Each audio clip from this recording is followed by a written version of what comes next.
statistik Bajul Ijo dan tekanan jelang lawan Rans Nusantara FC.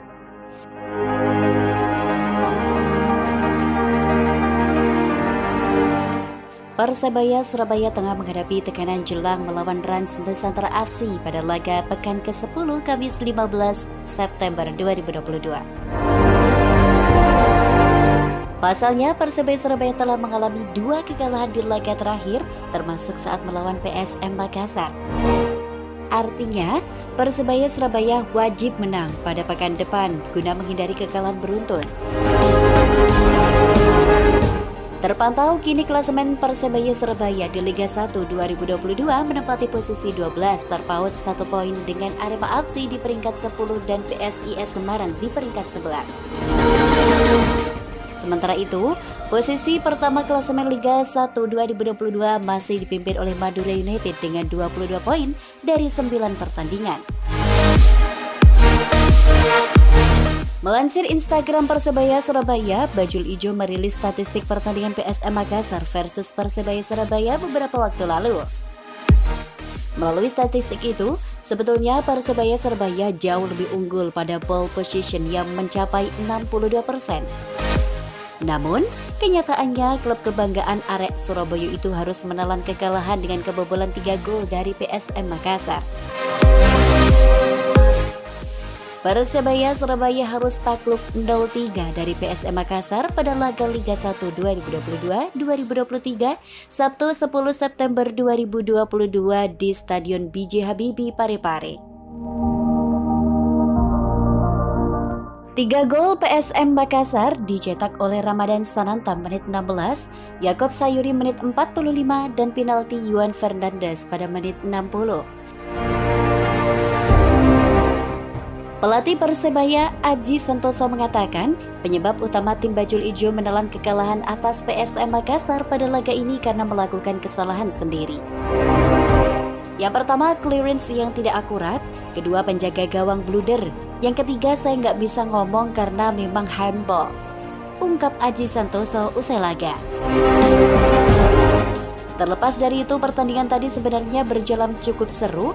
Dengan keluarnya Liu Lelis ada sedikit pengaruh terhadap pertahanan kami, tambahnya. Pelatih berlisensi AFC Pro itu pun juga memuji permainan PSM Makassar yang di laga ini bermain bagus meskipun bermain tanpa 2 pemain asingnya, William Pluim dan Everton, karena pemulihan dari cedera. Sudah saya sampaikan di awal, meskipun tidak ada Pluim dan Everton, PSM tampil bagus. Tapi memang, gol-gol yang terjadi itu kesalahan pemain kami sendiri, jelasnya. Tidak hanya pemain asing, Aji menilai bahwa sejatinya baik PSM dan Persebaya di laga ini memiliki kesamaan. Sama-sama banyak dihuni pemain muda.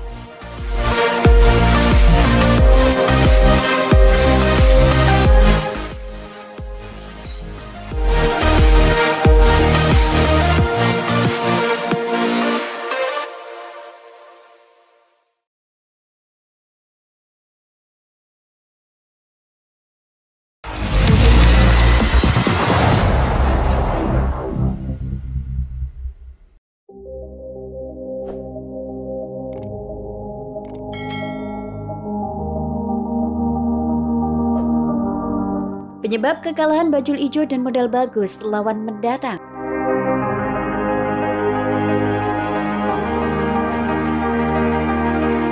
Usai dibabat habis oleh PSM Makassar pada Sabtu 10 September 2022, pelatih Persebaya Aji Santoso menyebut kekalahan timnya lantaran kesalahan sendiri. Dari 3 gol yang diciptakan PSM Makassar ke gawang Persebaya, 2 diantaranya adalah kesalahan pemainnya. Yang pertama, clearance yang tidak akurat. Kedua, penjaga gawang blunder. Yang ketiga, saya nggak bisa ngomong karena memang handball, ungkap Aji Santoso. Terlepas dari itu, pertandingan tadi sebenarnya berjalan cukup seru. Dengan keluarnya Liu Lelis ada sedikit pengaruh terhadap pertahanan kami, tambahnya. Pelatih berlisensi AFC Pro itu juga memuji pemain PSM Makassar yang di laga ini bermain bagus meskipun bermain tanpa 2 pemain asingnya, William Pluim dan Everton, karena pemulihan dari cedera. Sudah saya sampaikan di awal, Meskipun tidak ada Pluim dan Everton, PSM tampil bagus. Tapi memang gol-gol yang terjadi itu kesalahan pemain kami sendiri. Jelasnya, tidak hanya pemain asing, Aji menilai bahwa sejatinya baik PSM dan Persebaya di laga ini memiliki kesamaan. Sama-sama banyak dihuni pemain muda. Ada yang membedakan dari Persebaya, ada beberapa pemain yang memang belum pernah merasakan Liga 1. Bahkan Liga 2, ini masih perlu jam terbang. Jelas Aji Santoso. Tapi saya sangat yakin tim ini cukup prospek, hanya menunggu pengalaman setiap pemain. Pungkasnya. Pasukan Aji Santoso ditundukkan dengan skor 3-0 tanpa balas. Hasil ini membuat Persebaya gagal untuk memutuskan catatan tak terkalahkan PSM Makassar musim ini. Selain itu, posisi Bajul Ijo makin sulit di klasemen sementara. Persebaya saat ini tertahan di posisi ke-11 dengan perolehan 10 poin. Posisi Bajul Ijo kini lebih dekat ke papan bawah daripada papan atas. Pasukan Aji Santoso hanya terpaut 4 poin dari jurang degradasi. Sementara itu, Rans Nusantara FC yang akan melawan Persebaya pada laga selanjutnya memiliki modal cukup baik. Sementara, salah satu pemain belakang Persebaya, Altabala, enggan terlalu larut dengan kekalahan ini. Kami di pertandingan tadi sudah bekerja keras, tapi memang hasil belum berpihak pada kami, kata Altabala. Semua pemain tidak mundur, masih ada pertandingan selanjutnya. Penting nanti kami akan evaluasi dan insya Allah meraih hasil maksimal di pertandingan selanjutnya, pungkasnya. Kekalahan ini memperpanjang rekor minor Persebaya yang 2 laga terakhir selalu menelan kekalahan. Bahkan, total 9 laga yang dijalani Persebaya hanya meraih kemenangan 3 laga. 1 laga imbang, 5 laga sisanya menelan kekalahan.